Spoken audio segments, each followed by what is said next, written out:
فتنوں کے دور کی 72 نشانیاں بیان فرمائی. کتنی؟ جاگیے، اگر آپ نے 72 سنی نہ تو آپ کو یاد کیسے ہوگی؟ کتنی نشانیاں؟ 72 نشانیاں فتنوں کے دور کی بیان فرمائی. سب سے پہلی نشانی آپ نے یہ بیان فرمائی کہ فتنوں کے دور میں سب سے پہلا نقصان یہ ہوگا کہ لوگ نمازوں کو ترک کرنا شروع کر دیں گے. تم نے اپنی نماز کو بچانا ہے، تمہارے ساتھ تمہارا دوست بیٹھا ہوگا جو کہے گا یار بیٹھ جا پڑھ لیتے ہیں، تو ہر وقت مسجد ہی گیا رہتا ہے. فتنوں کے دور میں، آزمائش کے دور میں رسول کریم علیہ السلام نے فرمایا سب سے پہلا فتنہ میری امت پہ یہ برسے گا کہ لوگ نماز کو ترک کریں گے. پھر میرے حبیب کریم علیہ السلام نے فرمایا دوسرا فتنہ میری امت پہ یہ برسے گا. یہ ساری حدیثیں. دوسرا فتنہ یہ برسے گا کہ لوگ امانت کو ضائع کریں گے. امانت کو جو منصب بھی امانت ہے نا، یہ جس جگہ میں بیٹھا ہوں یہ عہدہ بھی امانت ہے. جس جگہ اللہ کریم نے سب کو بٹھایا ہے وہ سب جگہ اللہ قیامت کے دن پوچھے گا کہ تجھے جہاں بٹھایا گیا تھا تو نے اس کا حق صحیح ادا کیا کہ نہیں کیا. تو امانت ضائع کی جائے گی. اور تیسری ہی علامت بیان کر دی، فرمایا فتنوں کے دور میں لوگ سود کھائیں گے اور حلال کہہ کے کھائیں گے. سود کھائیں گے اور لا حول ولا قوت. کوئی تکافل کا نام دیے جا رہا ہے، کوئی تجارت کا نام دیے جا رہا ہے، کوئی نام دیے جا رہا ہے، کوئی نام دیے جا رہا ہے. اور میرے رسول پاک علیہ السلام نے ایک جگہ فرمایا ایک زمانہ ایسا بھی آئے گا کہ جو سود نہیں کھائے گا اسے سود کے چھینٹے ضرور پہنچیں گے. فتنوں کے دور میں عام ہے معاذ اللہ. بہت سارے ایسے لوگ ہیں جو نمازیں بھی پڑھے جاتے ہیں، جو باقی کام بھی کیے جاتے ہیں اور سود کا دھندا بھی چلائے جاتے ہیں. بینک میں پیسے رکھ کر کے وہاں سے نفع بھی حاصل کیے جاتے ہیں. پوری حکومتیں، پوری سلطنتیں، پوری ریاستیں سود پہ چلنے لگی. پورا معاشرہ سود پہ چلنے لگا. اور ہمیں جہاں سے 4 پیسے آتے دکھائی دیتے ہیں فٹافٹ طبیعت ادھر مائل ہو جاتی ہے. تو میرے رسول کریم صلی اللہ تعالی علیہ وآلہ وسلم نے فرمایا کہ بھائی تیسری علامت یہ ہوگی کہ لوگ سود کو حلال کہہ کے کھائیں گے. اور فتنوں کے دور کی علامت بیان کی اور عجیب ہی بات ارشاد فرما دی. میرے رسول پاک نے فرمایا فتنوں کے دور کی چوتھی علامت یہ ہوگی کہ لوگ جھوٹ کو ہنر بنا لیں گے. جھوٹ کیا بن جائے گا؟ بڑی عجیب بات. دیکھیں نا حکمت والے نبی کا حکمت والا فرمان. جھوٹ کیا ہے؟ ہنر. کیا؟ جاگ کے بیٹھے ٹیک چھوڑیں گے تو آنکھ کھلے گی. جھوٹ کیا ہے؟ باقاعدہ لوگ طریقہ سیکھتے ہیں جھوٹ بولنے کا. اور جھوٹ ہنر ہے، ایک ہنر ہے باقاعدہ. میرے نبی پاک علیہ السلام نے فرمایا فتنوں کے دور میں جھوٹ ہنر بن جائے گا. جو سونا جھوٹ بولے گا وہ سونی دکان چلائے گا. جو جھوٹ اچھا بولنے کا عادی ہوگا وہ رنگ اچھا بھرے گا باتوں میں. میرے دوستو جھوٹ ہنر بن جائے گا. پھر میرے رسول کریم صلی اللہ علیہ وسلم نے فرمایا دیکھیں. اور ان ساری چیزوں کو ذرا اپنے دور پر، ان ساری چیزوں کو آپ اپنے دور پر ذرا لاگو کرتے جائیں اور محسوس کریں کہ کہیں وہ دور آ تو نہیں گیا جس کا میرے حبیب پاک نے بیان فرمایا جھوٹ ہنر بن جائے گا. 5ویں نمبر پر فرمایا معمولی باتوں پر لوگ ایک دوسرے کو قتل کرنے لگیں گے. کن باتوں پر؟ بھئی آپ دیکھ نہیں رہے، پانی پہلے میں نے لگانا ہے، وہ کہتا میں نے لگانا ہے تو بندوقیں نکل آئیں گے. کوئی بات ہے جھگڑا کرنے والی؟ کوئی بات ہے 2 گالیاں دے دی ہیں اس پر خون ریزی ہو گئی ہے. معمولی باتوں پہ جھگڑے ہوں گے. پھر میرے محبوب علیہ السلام نے 6ٹھی علامت یہ بیان فرمائی کہ اونچی بلڈنگیں بنیں گی فتنوں کے زمانے میں. اور ان بلڈنگوں کا نقصان پتہ کیا ہوتا ہے؟ ایک بنا لیتا ہے تو دوسرا پھر ٹینشن لے جاتا ہے. پھر اس کے گھر والے کہتے ہیں ہمیں بھی اسی طرح کا. وہ بڑے تیرے بھائی نے بلایا تو جہاں سے مرضی اکٹھے کر کے لا، جائز لا یا ناجائز لا، اتنی بڑی ہمیں بھی کھڑی کر کے دے. فرمایا بلڈنگیں بنے گی تو فتنہ برپا ہوگا. پھر میرے حبیب کریم نے 7ویں نمبر پر فرمایا اللہ اکبر، فرمایا لوگ دین بیچ کے دنیا حاصل کریں گے. دین بیچ کے. ناراض نہ ہوئیے گا، یہ میں اپنی بات کرنے لگا ہوں. اپنی رب کریم عزتیں دیتا ہے، برکتیں دیتا ہے، رزق اتنا دیتا ہے کہ سنبھالا نہیں جاتا. پھر بھی 20,000 کی تقریر بکے اور 10,000 کی نعت بکے اور 20,000 کی تلاوت بکے. اور ہمارا بھی حال بڑا عجیب ہے. اور یاد رکھیں اس میں صرف بیچنے والوں کا قصور نہیں. بولے کس نے ان کو تباہ کیا ہے؟ بولے جی کس نے؟ میں اور آپ شریک ہیں سارے, ہم سب اس جرم میں برابر کے شریک ہیں. اس ناطقہ کو پتہ چل جائے, اس کو پتہ چل جائے مجھے ملے گا کچھ نہیں, میں نے نماز پڑھنی ہے, اب میں نے پابندی سنت کرنی ہے, تو وہ انشاءاللہ کرے گا سارے کام. لیکن اسے پتہ ہے میں نے عشاء پڑھ کے آنا ہے اور فجر پڑھنے سے پہلے پہلے واپس جانا ہے. اور اللہ خیر فرمائے, کپڑوں کے اوپر اس نے اتنا زیور اس نے ڈلوایا ہوا ہے کہ شاید اتنا عورتیں بھی نہ ڈالتی ہوں. اور لگتا ہے کہ ابھی میاں, اور میں تو چند لوگوں سے نعت سنتا ہوں, آپ کو سچی بات عرض کرتا ہوں, چند لوگوں سے, میں تو سب سے سنتا ہی نہیں.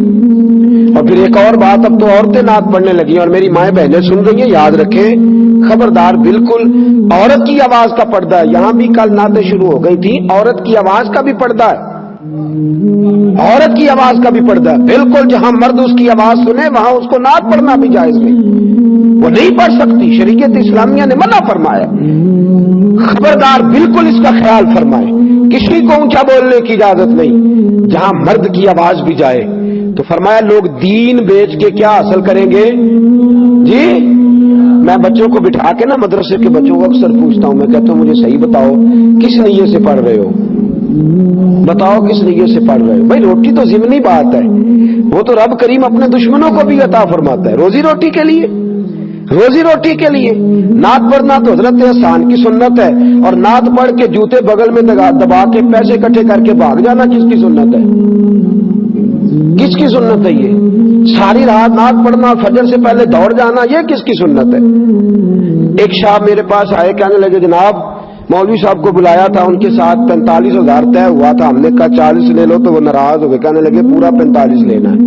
لوگوں کا خیال ہوتا ہے نا مولوی کے خلاف بات کریں گے تو سامنے والا مولوی راضی ہوگا, تو کہنے لگے جناب 45 طے کیا, 40 دیتے تو لیتا نہیں تھا. تو میں نے کہا کہ یہ تو آپ اپنی غلطی بتا رہے ہیں, طے کر کے آپ نے کیوں نہیں دیا 45, کیوں آپ نے زیادتی کری؟ جب آپ نے وعدہ کیا تھا تو آپ کو وعدہ پورا کرنا چاہیے تھا, وعدہ کیا تھا تو وعدہ. اور مولوی اور نعت خواہ اور قاری پہ تو تنقید ہو گئی. اب میں ایک اور بات کرنے لگا, وہ بھی ذہن کے اندر رکھیں, اس کو بھی ذہن کے اندر رکھیں. جو کمیٹیاں یہ کراتی ہیں پروگرام, وہ بھی تو ذرا اپنا حساب دینا کہ وہ کس نقطہ نظر سے کراتی ہیں, تبلیغ کے نقطہ نظر سے جی. جس کو کہا جائے نا کہ چپ کر کے ہاتھ میں نذرانہ دو, وہ دیتا ہے 50 روپے, اور جس کو کہا جائے نا ویڈیو بن رہی ہے ذرا پیسے دے, تو وہ پھر لاتا ہے دستیاں نئے نوٹوں کی 50-50 والی اور لگاتے ہیں آسمان کو. آپ یقین کریں مدارس اسلامیہ کی حالت بری ہو گئی. ہمارے پاس بچے پڑھتے نہیں, وہ کہتے ہیں 8 سال تعلیم حاصل کر کے 5,000 روپیہ مہینے کا ملے گا, ہم کسی گویے کے پاس بیٹھ کے سورنا سیدھی کریں, روزانہ کا 10,000 گھر آئے گا. یہ ہماری زیادتی ہے, ظلم ہے. ہمارے بچوں کو جو صبح سویرے پڑھاتا ہے, اٹھ کے روز 80 بچوں کا سبق سنتا ہے, وہ بیچارہ جس دن کا مجبور تھا اس دن کا مجبور ہی مجبور ہے. اور پھر اب تو ایک اور تماشا لگ گیا ہے, اللہ خیر فرمائے. رات کو گندے گانے بولے جاتے ہیں, سویرے ٹی وی پہ بیٹھ کے دین بتایا جاتا ہے, اور نیچے پٹیاں چل رہی ہوتی ہیں, جناب کی خیر ہو, جناب کی خیر ہو, ہر چیز ملما سازی. لوگ دین بیچ کر کے دنیا کٹھی کر رہے ہیں, دین بیچ کر کے دنیا کٹھی کر رہے ہیں. ایک بزرگ تھے, انہوں نے اپنے شاگردوں سے کہہ دیا میں نے دین پہ بڑا احسان کیا ہے. شاگرد بگڑ گئے, کہنے لگے حضرت جی یہ آپ نے کیسی بات کر دی, آپ کا کیا احسان ہے دین پہ؟ فرمانے لگے میرے مرنے کا وقت آئے گا تو پھر مجھ سے پوچھنا. انتقال کا وقت آیا تو لوگ قریب بیٹھ گئے, کہنے لگے جناب مسئلہ سمجھ میں نہیں آیا, آپ نے کیا احسان کیا دین پہ؟ تو آپ فرمانے لگے الحمدللہ کتابیں بھی لکھی, درس بھی دیے, تدریس بھی کی, واعظ و نصیحت بھی کرتا رہا, لوگوں کو رب رب بھی بتاتا رہا, لیکن آج جا رہا ہوں قسم ہے اللہ کی, میں نے 1 منٹ کے لیے بھی اپنے دین کو بنیاد بنا کے دنیا حاصل نہیں کی. میں نے دنیا حاصل نہیں کی اپنے دین کو بنیاد بنا کے, یہ میری نیکی ہے. ورنہ تو لوگوں نے دین کو استعمال کیا, الیکشن لڑے ہیں دین کے نام پہ, یہاں لوگوں نے لوگوں کے جذبات سے کھیلا ہے دین کے نام پہ. تو میرے دوست, میرے رسول کریم صلی اللہ علیہ وسلم نے فرمایا فتنے کی علامت ہوگی, دین بیچ کے دنیا اکٹھی کی جائے گی. اور پھر میرے حبیب نے فرمایا 8ویں نمبر پہ فتنے کی علامت یہ ہوگی رشتہ داروں سے بدسلوکی کی جائے گی. پھر فرمایا 9ویں نمبر پر انصاف نایاب ہو جائے گا. پھر فرمایا 10ویں نمبر پر کہ جھوٹ سچ بن جائے گا. جھوٹ, سچی بات کرو تو بندہ ناراض, جھوٹی کرو تو جی,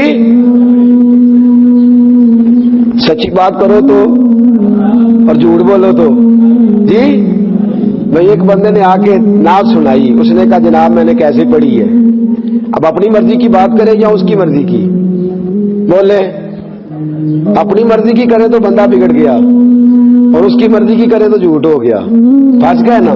بھائی کھانا پکا کے ایک شخص نے کہہ دیا جناب کیسا پکا ہے, تو کیا کرے؟ اپنی مرضی کی بات کرے اس کی مرضی کی. ویسے وہ کیا چاہ رہا ہے جو پوچھ رہا ہے جی؟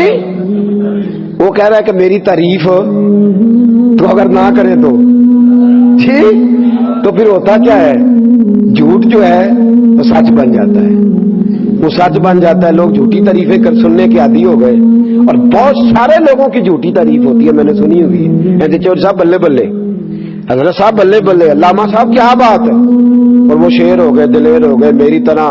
فوری طور پہ انہوں نے دونوں بازو کھول لیے, کہا میری کیا بات ہے, خود ہی اپنے آپ کو شاباشی دینی شروع کر دی. تو جھوٹ سچ بن گیا ہے, عجیب چکر ہے. اور پھر من ترا حاجی بگویم تو ترا ملا بگویم, سارے ایک دوسرے کو راضی کر رہے ہیں.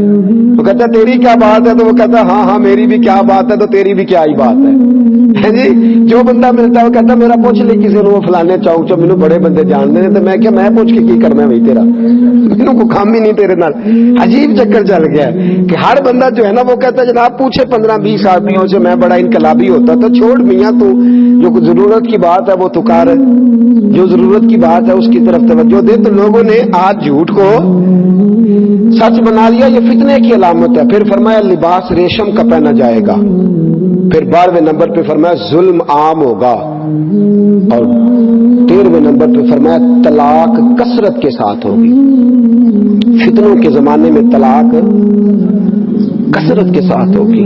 میرے نبی پاک علیہ السلام نے فرمایا طلاق دینا جائز ہے پر میرے رب کو پسند نہیں. اللہ کو یہ پسند, احتیاط, اور زیادہ ضرورت مرد کو ہے. مرد کو زیادہ ضرورت ہے کہ وہ حوصلے کا مظاہرہ کرے. اللہ نے اس کے ہاتھ میں طلاق کی گرا دی. فتنوں کی علامتیں. پھر میرے حبیب نے فرمایا 14ویں نمبر پر کہ اچانک موتیں ہوں گی, اچانک, کوئی پتہ نہیں چلے گا, بندہ چنگا بھلا اٹھ کے گیا اور یہ فتنوں کی علامت.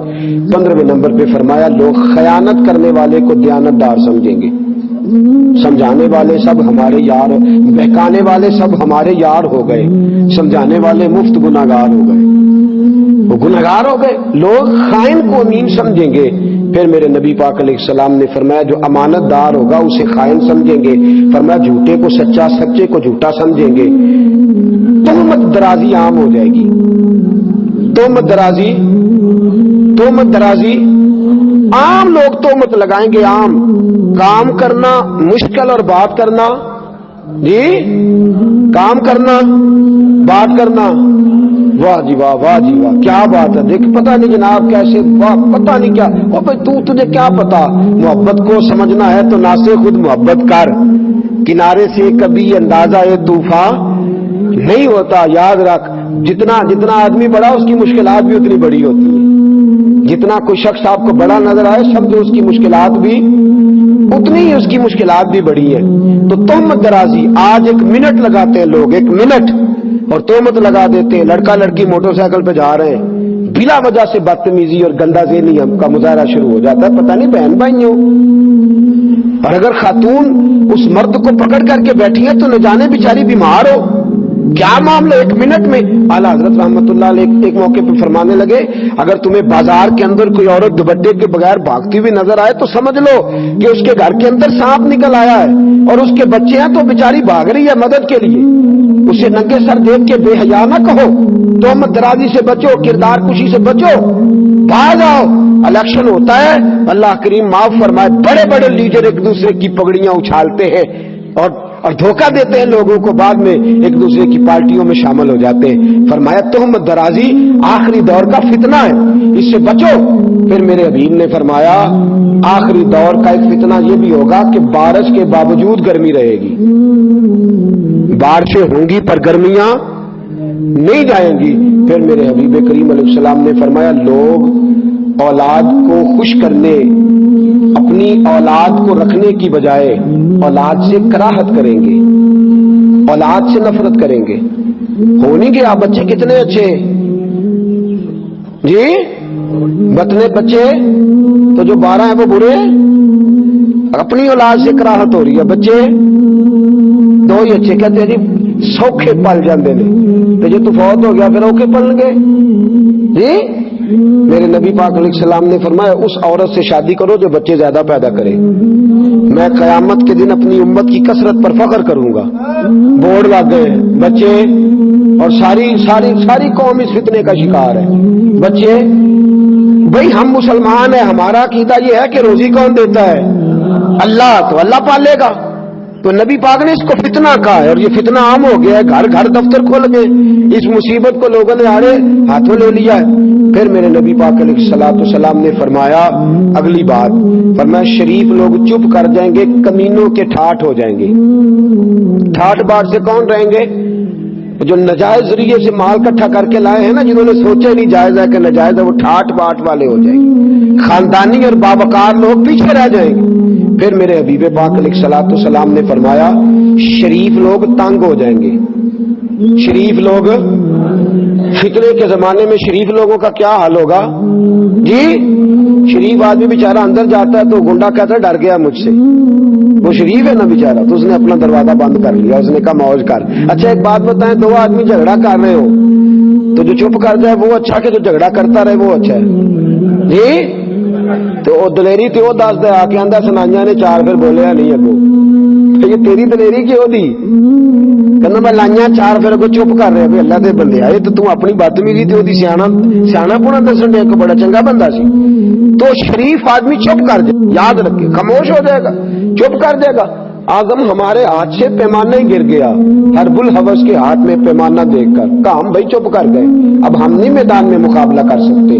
اور میرے رسول پاک علیہ السلام نے فرمایا ہے، امام سیوطی کی حدیث ہے، اپنی بات نہیں کر رہا، میرے نبی پاک نے فرمایا تمہارے عمراء اور تمہارے وزیر جھوٹ بولا کریں گے۔ فتنوں کے زمانے میں وزیر، میں نے نہیں کہا کون جھوٹ بولتا ہے، کیڑی تاریخ میں بتی آئے گی جی؟ تاریخاں ملدی نہیں ہوں جی؟ انہوں 50 کو سال سانو رہن دیو، کوشش کریں گے آ جائے، جھوٹ پہ جھوٹ، جھوٹ پہ جھوٹ۔ اور اللہ خیر فرمائے، بہت بڑا آدمی بول کے کہتا ہے وعدے کیا تھا نا، کیا وعدہ کو قرآن حدیث ہوتا ہے؟ وعدے کیا تو قرآن حدیث ہے، کوئی بات نہیں، بندہ بدل بھی تو جاتا ہی ہے۔ میرے نبی پاک صلی اللہ علیہ وسلم نے فرمایا پھر ایسا ہوگا کہ اس فتنے کے دور میں دیانتدار لوگ بھی خائن ہو جائیں گے، ان کی مجبوری ہو جائے گی خیانت کرنا، دیانتدار بھی خیانت کرنے پر مجبور ہو جائیں گے۔ فتنوں کے لوگ بات مانیں گے نہیں بغیر اس کے، لوگ اس کے بغیر بات مانیں گے نہیں۔ پھر فرمایا تمہارے سردار ظلم کریں گے، وڈیرے ظلم کریں گے۔ پھر فرمایا دین کا علم لینے والے تقوی سے دور ہو جائیں گے، علم ہوگا عمل نہیں ہوگا، باتیں ہوں گی عمل نہیں ہوگا، کردار نہیں ہوگا۔ پھر فرمایا لوگ جانوروں کی کھالوں کا لباس پہنیں گے، لوگ ظاہر کو چمکا لیں گے لیکن باطن کے اندر بڑی بدبو ہوگی۔ پھر فرمایا سونا عام ہوگا، چاندی کی مانگ ہوگی، گناہ زیادہ ہوں گے۔ اور میرے نبی پاک نے فرمایا امن تھوڑا رہ جائے گا، امن، فتنوں کے زمانے میں امن نظر آتا ہے آپ کو کہیں؟ امن ہر جگہ، بد امنی ہر جگہ۔ پھر فرمایا قرآن پاک کے نسخوں کو آراستہ کیا جائے گا لیکن پڑھنے والوں کی تعداد کم ہو جائے گی۔ اچھے سے اچھا قرآن چھپا ہوا مارکیٹ میں مل جاتا ہے لیکن پڑھنے والے لوگ، میرے حبیب نے فرمایا مسجدوں میں نقش و نگار ہوں گے، مینار اونچے ہوں گے، دل ویران ہوں گے، مینار اونچے ہوں گے اور دل ویران ہوں گے۔ پھر فرمایا شرابیں پی جائیں گی، شرعی سزاؤں کو معطل کیا جائے گا، لونڈی اپنے آقا کو جلے گی، لونڈی اپنے، کیا مطلب؟ اس کا مطلب یہ ہے کہ ماں کی عزت نہیں لوگ کریں گے بلکہ اس کے آقا بن جائیں گے، اماں کو حکم دیں گے بچے اٹھ کے اس طرح کرنا ہے تم نے، اچھا خیال رکھنا، بدل نہ جانا۔ لونڈی ماں کو تو حکم دے رہا ہے، ماں کو تو کہہ رہا ہے کہ میری مرضی پہ چل، ماں تو تابع داری کرنے والی شخصیت ہوتی ہے، ماں کو حکم دیں گے میری مرضی کے مطابق تو نے وقت گزارنا ہے۔ پھر فرمایا جو ننگے پاؤں اور ننگے بدن اور غیر مہذب لوگ ہوں گے وہ تمہارے بادشاہ بن جائیں گے۔ تجارت میں مرد اور عورتیں کٹھے بیٹھیں گے، بیٹھتے ہیں کہ نہیں؟ عورتیں مرد برابر ہیں جی؟ الرجال قوامون علی النساء، اللہ فرماتے ہیں میں نے مردوں کو بزرگی دی ہے عورتوں پر. کس نے دی ہے؟ تو جو اللہ کی بات نہ مانے. مجھے اپنے کالج کے دور کی ایک بات یاد ہے. ہمارے ایف اے کے پیپر ہو رہے تھے تو میں بس میں چڑھ گیا، تو لڑکے کافی سارے چڑھ گئے، تو وہ جو بس کا تھا عملہ ان سے کہنے لگا بچیوں سے کہ آپ لوگ نہ چڑھیں، لڑکے چڑھ گئے ہیں تو آپ نہ جائیں، اچھی بات نہیں. تو وہ کیا کہتی ہیں بچیاں جواب میں، کہنے لگی ہمارے برابر کے حقوق ہیں، ان کو بٹھایا تو ہمیں بھی بٹھاؤ، ہمارے حقوق. اس نے کہا ٹھیک ہے جناب، مجبور ہو گیا. اسٹوڈنٹ سے ویسے بھی ڈرتے ہیں، حال ہی بڑا برا کرتے ہیں، اللہ خیر فرمائے بچے. تو چڑھ گئی خواتین بھی. اب جب چڑھ گئی نا تو ایک لڑکی بول کے کہنے لگی تمہیں پتہ نہیں کہ لیڈیز کی عزت کرنی چاہیے، بیٹھے ہو جم کے جگہ دو. تو وہ لڑکا بولا، کہنے لگا تمہارے برابر کے حقوق ہیں، ہم کھڑے ہو کے جا سکتے ہیں تو تم بھی کھڑے ہو کے جاؤ. تمہارے حقوق برابر کے ہیں نا، ہم اگر کھڑے ہو کے جا سکتے ہیں تو تم نہیں کھڑی ہو کے جا سکتی، تم بھی جاؤ، برابر کے حقوق ہیں. ایک بابا جی بیٹھے تھے، کہنے لگے بیٹیو برابر کے حقوق مانگو گی تو تمہارا نقصان ہو جائے گا. برابر کے حقوق نہ مانگا کرو، عزت والے حقوق مانگا کرو. وہ حقوق مانگا کرو جو رسول اللہ نے تمہارے لیے بیان فرمائے، جو قرآن نے تمہارے لیے بیان فرمائے. مرد عورت کٹھے ہوں گے. پھر فرمایا مرد عورتوں کی نقل کریں گے اور عورتیں مردوں کی نقل کریں گی. پھر فرمایا مرد عورتوں کی اور عورتیں. جی میں پڑھ رہا تھا پچھلے دنوں کہ ماشاءاللہ لڑکے بھی جانے لگے ہیں بیوٹی پارلر. اللہ خیر فرمائے، لڑکے بھی بیوٹی پارلر، اللہ مہربانی فرمائے. ترقی کی نئی راہوں میں عجب نظر آتا ہے، لڑکا نظر آتی ہے اور لڑکی نظر آتا ہے. یہ ہو گیا حال. ہاں جی، اللہ کریم ہمیں محفوظ فرمائے. پھر فرمایا مسلمان جھوٹی گواہی دینے کو تیار ہوں گے، صرف لوگ جان پہچان والے لوگوں کو سلام کریں گے اور کسی کو سلام ہی نہیں کریں گے. پھر فرمایا غیر دین کے لیے شرعی علم پڑھا جائے گا. علم تو پڑھا جائے گا لیکن شرعی فیصلوں پر عمل نہیں ہوگا. شرعی فیصلوں پر عمل ایک نواں بہانہ کڈیا لوگ آئے کیڑی شریعت عمل کریے جی، کیڑی شریعت عمل کریے. توجہ ہے آپ کی؟ فجر کے فرض کتنے ہیں؟ سارے فرقوں کے نزدیک کتنے ہیں؟ بولے. زور کے کتنے؟ باقی سارے کتنے پڑھتے ہیں جی؟ شراب کو کوئی فرقہ حلال کہتا ہے؟ بولے. جوے کو تو چلو اتنی تو بات گورنمنٹ مانگے نا، شراب جوے کے اڈے تو بند کرائے نا. نماز کے ٹائم لوگوں کو مسجد جانے کا ہو یہ تو کام کرے نا. اس پہ تو اتفاق ہے کہ نہیں؟ اس پہ اتفاق ہے. ضروریات دین میں سے ہر چیز پر اتفاق پایا جاتا ہے بنیاد پر. قرآن مجید سب کے لیے دستور حیات ہے. سارے کہتے ہیں چور کا ہاتھ کاٹ دو تو نافذ کیوں نہیں کرتے؟ بہانے بازی. شرعی علم ہے پر عمل نہیں. پھر فرمایا میرے نبی پاک علیہ السلام نے آخرت کا کام لوگ نہیں کریں گے، صرف دنیا اکٹھی کریں گے. اسی سے میں پوچھ لوں کہ 24 گھنٹوں میں تو دین آخرت کے لیے کیا کرتا ہے تو شاید 15 منٹ کی بات نہ سنا سکے، اور دنیا داری کے لیے رو رو کے تھک گئے لوگ. فتنوں کی علامتیں بیان فرمائی. پھر فرمایا لوگ مال غنیمت کو ذاتی جگیر سمجھیں گے، جس کے قبضے آیا پھر اس نے جان چھوڑی نہیں. وہ بڑا ایک دفعہ لطیفہ بن گیا. کسی نے پوچھ لیا زکوٰۃ کس کس کو لگتی ہے تو ایک سیانے آدمی نے کھڑے ہو کے کہہ دیا جی ایم این اے کو بھی لگ جاتی ہے، وزیر کو بھی لگ جاتی ہے، سب کو لگ جاتی ہے. اس نے کہا تیرا کہنے کا مطلب کیا ہے؟ تو کہنے لگا جس کے ہتھے آئے اس کو لگ ہی جاتی ہے، جس کے ہاتھ چڑھ جائے اس کو بہرحال. لوگ مال غنیمت کو بڑا مال سمجھ کے اور پھر دیتے کس کو ویسے زکوٰۃ؟ جس نے ووٹ دیے ہوتے ہیں. جس نے نہیں دیے ہوتے اس کے ہتھے بیچارے کے چیز چاہے بڑا مجبور. اور ایک اور بڑی تکلیف کی بات عرض کروں، اب جن کو لگتی تھی وہ چپ کر گئے. ضرورت مند سفید پوش تو بولتا ہی نہیں، اس سے بولا جاتا ہی نہیں، اور جو ہاتھ پھیلا چکا ہے وہ بہرحال پھیلا چکا ہے. زکات لینے آیا تو کہتا ہے اگلے سال بھی میرا خیال رکھا جائے. میں کہ پاجی تو اگلے سال تک منگن کا ہی پروگرام ہے، اگلے سال بھی میرا. او بھائی تو دعا کر اللہ مینوں دے اگلے سال میں آپ لوگوں نوں دیاں. کہتے اگلے سال بھی میرا. واہ کیا حال، مال غنیمت سمجھ لیا لوگوں نے. پھر فرمایا کہ امانت کو لوٹ کا مال سمجھیں گے لوگ، اس کو بس آ گئی تو قابو کرو. زکات کو لوگ جرمانہ سمجھیں گے. ارب پتی کی زکات کتنی بنتی ہے اور کھرب پتی کی اور کروڑ پتی کی؟ زکات کی منصفانہ تقسیم ہی کوئی نہیں، کہتے میں سارا سال دینا رہنا تھوڑی تھوڑی کر کے. یہ حال ہے، جرمانہ سمجھ لیا لوگوں نے زکات کو. پھر فرمایا رذیل لوگ قیادت کی طرف دوڑیں گے. جن بیچاروں جو رذیل لوگ ہیں نا، چھوٹے ذہن کے لوگ، وہ لیڈر بن جائیں گے. لیڈر، ہر آدمی لیڈر، ہر آدمی لیڈر. جب سارے لیڈر ہو تو سمجھو کوئی لیڈر نہیں، سبھی لیڈر ہے، کوئی پیچھے رہنے کو تیار ہے. سیٹ ایک، امیدوار کتنے جی؟ بورڈ والوں کی اور فلیکس والوں کی موجیں لگ جاتی ہیں. انہوں نے تو میرے کو زیادہ لا، میری فوٹو لا. یہ حال ہو گیا ہے. تو میرے دوستو یہ قرب قیامت کی علامت ہے. پھر فرمایا لوگ اپنے باپ کی اور اپنی ماں کی نافرمانی کریں گے، دوست دوست کو نقصان پہنچائیں گے. دوست دوست کو، دوستی اپنے مطلب کی لوگ بنائیں گے. پھر فرمایا لوگ بیوی کی اطاعت کریں گے، بیوی کی اطاعت کریں گے، ماں کی نافرمانی کریں گے. ہر بات میں بیوی کو انکار کرنا بھی درست، اس کو اس کا جائز حق ملنا چاہیے، لیکن بیوی اطاعت کرنے والی ہوتی ہے اور ماں اطاعت کروانے والی ہوتی ہے.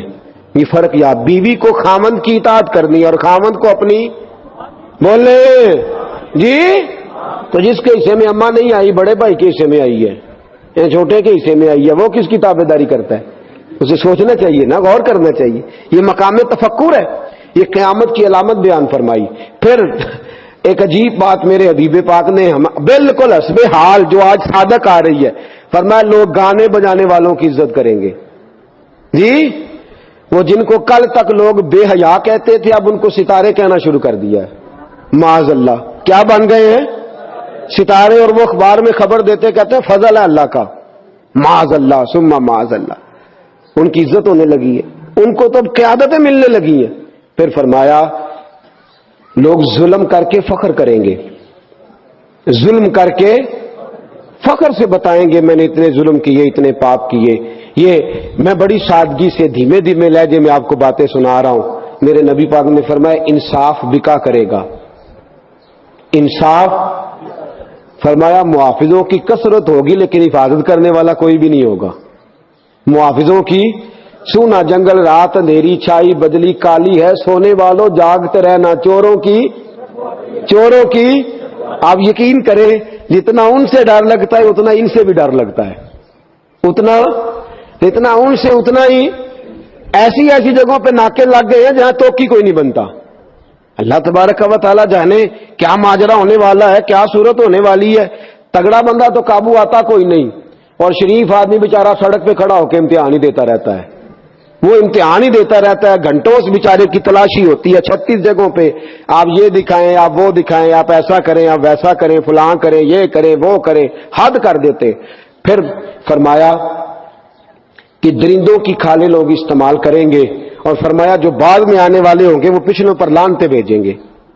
بعد والے پچھلوں پر ابا جی کھ نہیں کیتا، دادا جی یہ کام ہو جائے گا. فرمایا پھر میرے حبیب کریم نے 69ویں نمبر پر فرمایا پھر سرخ آندیاں آئیں گی، پھر زلزلے آئیں گے. پھر 72ویں نمبر پر فرمایا، 71ویں نمبر پر فرمایا لوگوں کی صورتیں بدل جائیں گی. پھر میرے حبیب کریم نے فرمایا ڈرنا اس وقت سے اگر تم نے ان فتنوں میں اپنے ایمان کو نہ بچایا تو تمہارے اوپر آسمان سے پتھر برسیں گے، آسمان سے پتھر برسیں گے، تم پر سرخ آندیاں چلیں گی، لوگوں کی شکلیں خوبصورت ہونے کے بعد بدل جائیں گی، عذاب آئیں گے. میرے دوستوں فتنوں کے دور میں کرنا کیا ہے؟ ایک حدیث میرے نبی پاک نے فرمایا اگر تو سمجھے نا تیرا ایمان بالکل نہیں بچ رہا تو چند بکریاں لے کے جنگل میں چلا جانا، بکریاں چرا لینا، دودھ پی لینا، وقت گزار لینا، لیکن دنیا سے بچ جانا. پھر میرے حبیب کریم علیہ السلام نے فرمایا اگر فتنوں کا دور آ جائے تو جو چل رہا ہو وہ کھڑا ہو جائے اور جو کھڑا ہو وہ بیٹھ جائے. کیا مطلب؟ فرمایا جو فتنہ پرور لوگ ہوں ان کے قریب کبھی نہ جائے، ان کے پاس میں ادھر بھی ذرا 10 منٹ دے لوں، میں ذرا اس مولوی صاحب کی بات بھی سن لوں، میں ذرا ادھر بھی. حضرت سیدنا عمر فاروق رضی اللہ تعالیٰ عنہ تورات پڑھیں تو نبی پاک ناراض ہو جائیں، حضرت عمر تورات پڑھیں تو حضور ناراض ہو جائیں اور فرمائیں کہ یہ تو کیا کر رہا ہے. اگر حضرت موسیٰ علیہ السلام حیات ظاہرہ میں ہوتے تو میری پیروی کرتے. اور یہاں آدمی ہر جگہ سے ہر آدمی کو اپنے موبائل میں رکھے ہوئے ہے، فتنہ تیرے دماغ میں اگ جائے گا. یہاں تو پہلے اپنے عقائد و نظریات پورے پڑھ لے، پھر جس کو تیرا دل کرے پڑھنا. ورنہ اس کے علاوہ اجازت نہیں کسی اور کی مجلس میں جا کے اپنے ذہن کے اندر نفاق کا بیج بونے کی۔ میرے نبی پاک علیہ الصلوۃ والسلام نے حل بتایا، اور پھر رسول کریم صلی اللہ علیہ وسلم نے فرمایا تم اپنی بڑی جماعت سے جوڑ کے رہنا۔ فتنوں کے دور میں کس جماعت سے جوڑ کے رہنا جی؟ اور فرمایا ان جماعت سے جڑنا جن میں بڑے لوگ ہوں، جن میں بولے تو صحیح یار، تھک گئے آپ لوگ جی؟ کتنی پیاری آواز چل رہی ہے۔ کس جماعت میں رہنا ہے؟ جس میں جماعت بھی بڑی ہو، لوگ بھی۔ کسی کے پاس اگر داتا گنج بخش علی اجمیری ہیں تو ہمیں دکھائے، اگر کسی کے پاس خواجہ معین الدین اجمیری ہے تو ہمیں دکھائے، اگر کسی کے پاس حضرت شیخ الاسلام جیسی شخصیت ہے تو ہمیں دکھائے، اگر کسی کے پاس امیر ملت پیر جماعت علی شاہ محدث علی پوری جیسی شخصیت ہے تو ہمیں دکھائے، اگر کسی کے پاس میاں شیر محمد جیسا کوئی ہے تو ہمیں دکھائے، اور اگر کسی کے پاس بریلی کے امام جیسا کوئی ہے تو ہمیں دکھائے۔ وہ رضا کے نیزے کی مار ہے کہ عدو کے سینے میں غار ہے، کسے چارہ جوئی کا وار ہے کہ یہ غار وار سے پار ہے۔ کسی کے پاس ایسے نفوس قدسی ہے تو دکھائے، یہ وہ رنگ ہے، یہ وہ کیف ہے، یہ وہ مستی ہے۔ اعلیٰ حضرت فاضل بریلوی کے شہزادے حجت الاسلام باہر نکلتے ہیں چہرہ کھول کے، ہندو دیکھتے جاتے ہیں اور کلمہ پڑھتے جاتے ہیں۔ لوگوں نے کہنا شروع کر دیا حجت الاسلام یہ تو اسلام کے حق ہونے کی دلیل بن گیا ہے۔ حجت الاسلام میرے دوستو ایسی شخصیات جن کے پاس ہندو کافر سکھ جوگی آ کے بیٹھے، اللہ کلمے کی توفیق عطا فرما دے۔ اتنے نفوس قدسیہ اگر کسی کے پاس ہیں تو وہ دکھائے، تو اگر کسی اور کے پاس نہیں تو جن کے پاس ہیں انہیں بھی پھر ان سے جڑا رہنا چاہیے، اسے بھی نئے نئے ذائقے چکھنے کی ضرورت ہے۔ داتا صاحب جایا کریں، جائیں گے کنج مال لین جاؤ گے، لورتاں جاؤ گے جی؟ کوئی کام پہ آئے گا؟ نہ ایسے نہیں، ایز اے اسپیشل ٹائم نکال کے۔ اور مجھ سے پوچھو تو اس لیے جانا ہے کہ جناب آپ کی مہربانی، آپ آئے تو یہاں مذہب آیا، آپ آئے تو یہاں اسلام آیا، ٹائم نکال کے جائیں، جائیں گے انشاءاللہ تعالی، جایا کریں۔ جائے داتا صاحب امام الاولیاء ہیں، غوث اعظم اور خواجہ معین الدین جیسے لوگ سلامی دیتے ہیں، ساڈے ذرا نیڑے نے نا، تے مکے والے جڑے نیڑے رہندے نے وہ تھوڑے ہی کردے نے، وہ نے سویرے ٹر دو جانا ہے، تو داتا صاحب قریب ہیں تو ہم اتنا جاتے نہیں۔ تو میرے دوستوں ان فتنوں اور آخری بات سن لے، فتنوں کے زمانے میں کرنا کیا ہے؟ سب نے اپنی اپنی باتیں کی، اپنی اپنی باتیں۔ ایک بزرگ بڑی خوب بات کی، کہنے لگے وہ کام کرنا جو اصحاب کہف نے کیا تھا۔ کیا کرنا؟ وہ اپنے لوگوں کو لے کے تو ایک کونے میں بیٹھ گئے تھے، فرمانے لگے اس کونے میں تو ان کے ساتھ تو بیٹھا ہوا کتا بھی بچ گیا تھا، تم بھی کسی ولی کے پاس جا کے بیٹھ جانا، تم بھی کسی اللہ والے کے پاس جا کے، یہ قرآن نے رنگ بیان کیا، کسی اللہ والے کے پاس بیٹھ جانا، اس کے پاس بیٹھو گے تمہارے عقیدے مضبوط ہوں گے، وہ تمہارے نظریات کی حفاظت کرے گا، اس کی مجلس تمہارے ذہن پر پہرا بٹھا دے گی، اندر تمہارے کسی بد مذہب کو، بد عقیدہ کو، گندگی کو آنے نہیں دے گا۔ کسی کے ساتھ جڑ جا، کسی کا ہو جا، کسی کے پاس بیٹھا کر، کسی کے۔ اقبال نے کیا خوب بات کی، کہنے لگا دور ہی نکتہ چی ہے، کہیں چھپ کے بیٹھ جا، جس دل میں تو مکی ہے وہیں چھپ کے بیٹھ جا۔ دور نکتہ چی ہے، کہیں چھپ کے بیٹھ جا، جس دل میں تو مکی ہے وہیں چھپ کے بیٹھ جا۔ میرے دوستو اہل اللہ سے رابطہ رکھے، ان کے پاس بیٹھے، وہ اس دور کے فتنوں سے بچائیں گے، وہ باز رکھیں گے، وہ تمہارے عقیدوں کی، تمہارے ایمان کی۔ اب تو وہ بزرگ نہیں رہے، وہ والدین نہیں رہے جو بچے کو جھڑک سکے، خبردار دوسری طرف نہ جانا، اب تو ہر کوئی آزاد ہے، اپنی مرضی کرتا پھرتا ہے۔ میرے دوستو جڑ جائیں، اللہ والوں کے ساتھ جڑ جائیں، ان کی سنگت اختیار کریں۔ قرآن مجید نے جو حکم دیا ان کے ساتھ رہنے کا، تو اس کا مطلب یہ ہے کہ جو اللہ والوں کے ساتھ رہتا ہے بدبخت نہیں رہتا، نیک بخت ہو جاتا ہے۔ کسی کے پاس بیٹھے، مرشد کا معنی کیا ہوتا ہے؟ بیعت کا معنی حضرت رحمت اللہ علیہ نے فرمایا بک جانا، بک جانا۔ پھر جیسے وہ کہے تو پہلے تسلی کر، عقیدہ، نظریہ، سنت، شریعت تسلی کر، پھر تو جب اس کے ہاتھ بک گیا تو پھر اس کی مرضی کے مطابق وقت گزار، وہ تیرے نظریات کی حفاظت کر لے گا، وہ تیرے اوپر پیرے بٹھا دے گا، وہ تجھے فتنوں سے محفوظ کر لے گا، وہ تجھے ان آزمائشوں سے بچا لے گا۔ اور کتنے بڑے لوگ، امام فخر الدین رازی، امام صرف ہم نہیں پڑھتے، ساری پڑھتے ہیں امام صاحب کو، امام فخر الدین، تفسیر کبیر امام رازی رحمت اللہ لکھی، لیکن تفسیر کبیر لکھ کے بھی، وقت کے مفسر اعظم ہو کے بھی انہوں نے بھی ضرورت محسوس کی تو حضرت نجم الدین کبریٰ کے مرید ہو گئے جا کے. حضرت نجم الدین کبریٰ کی بیعت کی اور وقت وصال آیا, انتقال کا وقت آیا تو شیطان آ کے کھڑا ہو گیا. اور شیطان کا طریقہ ہے مرتے وقت بندے کو بے ایمان کرنے کی کوشش کرتا ہے. نبی پاک علیہ السلام نے فرمایا ساری رات تمہاری ناک پہ بیٹھا رہتا ہے کہ سانس اکھڑنے لگے گی تو بے ایمان کروں گا.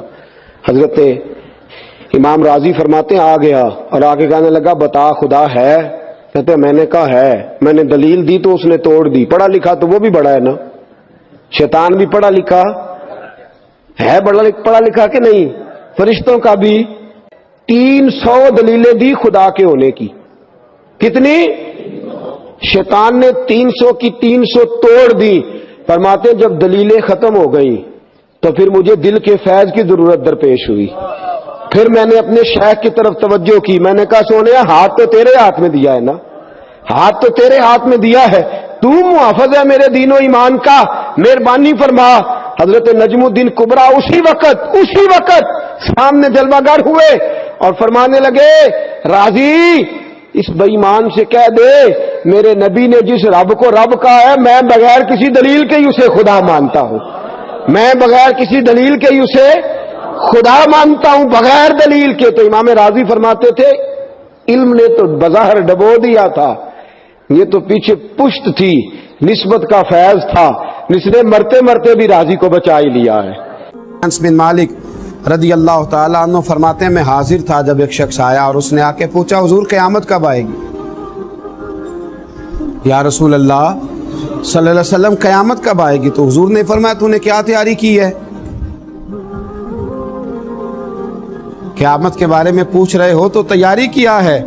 عرض کرنے لگے حضور کثرت صوم و صلات تو نہیں, یعنی کوئی زیادہ نفل اور نمازی اور نفلی روزے تو نہیں, لیکن یا رسول اللہ صلی اللہ علیہ وسلم میں ایک عمل ہے. حضور نے فرمایا وہ کیا؟ عرض کی حضور اللہ سے بھی محبت کرتا ہوں, اللہ کے رسول سے بھی. حضور بڑا مسکرائے اور فرمایا پھر تجھے مبارک ہو, قیامت میں تو اسی کے ساتھ اٹھایا جائے گا جس سے تو محبت کرتا ہے. حضرت انس بن مالک رضی اللہ تعالیٰ عنہ فرماتے ہیں وہ تو خوش ہو کے چلا گیا تو میں نے موقع سے فائدہ اٹھایا. وہ تو خوش ہو کے چلا گیا, میں نے موقع سے فائدہ اٹھایا اور میں نے عرض کی یا رسول اللہ صلی اللہ علیہ وسلم میں اللہ سے بھی محبت کرتا ہوں, اللہ کے رسول سے بھی محبت کرتا ہوں, حضرت ابو بکر سے بھی اور حضرت عمر سے بھی محبت کرتا ہوں. تو محبوب کریم علیہ السلام نے فرمایا انس جن جن سے تم محبت کرتے ہو قیامت میں انہی کے ساتھ اٹھائے جاؤ گے. تم قیامت کے دن انہی کے ساتھ اٹھائے جاؤ گے, انہی کے ساتھ تمہارا حشر کیا جائے گا, انہی کے ساتھ تمہیں رکھا جائے, انہی کے ساتھ تمہارا قیامت کے دن ٹھکانہ ہوگا. تو حضرت انس بن مالک فرماتے ایک دن مجھے وہ خوشی ملی تھی جب میں نے کلمہ پڑھا تھا, اور ایک دن میں خوش ہوا تھا جب نبی پاک مدینے آئے, اور ایک میں خوش ہوا جس دن حضور نے یہ فرمایا کہ جو جس سے محبت کرتا ہے قیامت میں اسی کے ساتھ اٹھایا جائے گا. یہ میرے لیے مقام مسرت ہے. اچھے لوگوں کے ساتھ جب آپ دوستی کرتے ہیں تو دنیا میں بھی فائدہ ہوتا ہے اور آخرت میں بھی فائدہ ہوتا ہے. اچھے لوگوں کے ساتھ, بلکہ ہمارے مشائخ نے تو لکھا ہے قبر بھی کسی اچھے کے ساتھ بن جائے تو فائدہ ہو جاتا ہے. کسی اچھے آدمی کی صحبت میں قبر ہو جائے اس کا بھی فائدہ ملتا ہے, اس کا بھی بھلا ہوتا ہے, اس کا بھی نفع نصیب ہوتا ہے, اس کے سبب بھی انسان پر رحمت کی جاتی ہے اگر پڑوس اچھا مل جائے. حضرت عبداللہ ابن مبارک رحمت اللہ علیہ کا پڑوسی تھا تو وہ مکان بیچنے لگا. غربت آ گئی, کوئی مجبوری بن گئی, انسان کئی دفعہ حالات کے ہاتھوں مجبور ہو کر کچھ کام کرتا ہے, تو وہ اپنا مکان بیچنے لگا. ایک صاحب سے اس نے سودا طے کیا تو 1000 دینار میں سودا ہو گیا. تو شخص کہنے لگا یہ 1000 دینار تو ہے مکان کی قیمت, گھر کی قیمت, زمین کی قیمت, ملبے کی قیمت, پر پتہ ہے میں تمہیں پڑوسی کون سا دے کے جا رہا ہوں؟ جناب عبداللہ ابن مبارک کہنے لگا 1000 دینار ان کا پڑوس تمہیں دینے کا دوں گا. 1000 دینار دو, اتنا عالی شان پڑوسی؟ اور پھر مکان بیچنے والا رو پڑا, کہنے لگا یہ وہ والا پڑوسی ہے جس کی برکت سے مجھے دین کی توفیق بھی ملتی ہے اور میرے اوپر اللہ کی رحمتیں بھی نازل ہوتی ہیں. یہ میرا وہ والا پڑوسی ہے. 1000 دینار لوں گا ان کا پڑوس دینے کا کہ اتنا اعلیٰ قسم کی صحبت مجھے میسر تھی. میرے بچے انہیں دیکھ دیکھ کر دین کا رنگ اختیار کرتے تھے، میری اولاد انہیں دیکھ دیکھ کر آگے بڑھتی تھی، تو میں 1000 دینار فقط اس چیز کا لوں گا۔ حضرت عبداللہ ابن مبارک کو جب پتا چلا کہ میرے پڑوسی کے میرے بارے میں نظریات کیا، تو بلایا، فرمایا میاں یہ تو نے کیا کیا، میں کہاں اس قابل ہوں۔ عرض کی حضور میں نے کبھی خوشامد کرنا نہیں چاہی، پر میرے دل سے پوچھ کے دیکھیں آپ کتنے بڑے ہیں، کبھی آپ پوچھیں مجھ سے آپ کتنے شاندار ہیں، آپ کی کیا بات ہے، آپ یہاں ہیں تو میں کتنی سکھ میں ہوں، کتنی آسانی میں ہوں۔ تو حضرت فرمانے لگے تو مکان نہ بیچ، تیری جتنی ضرورت ہے وہ میں پوری کر دیتا ہوں۔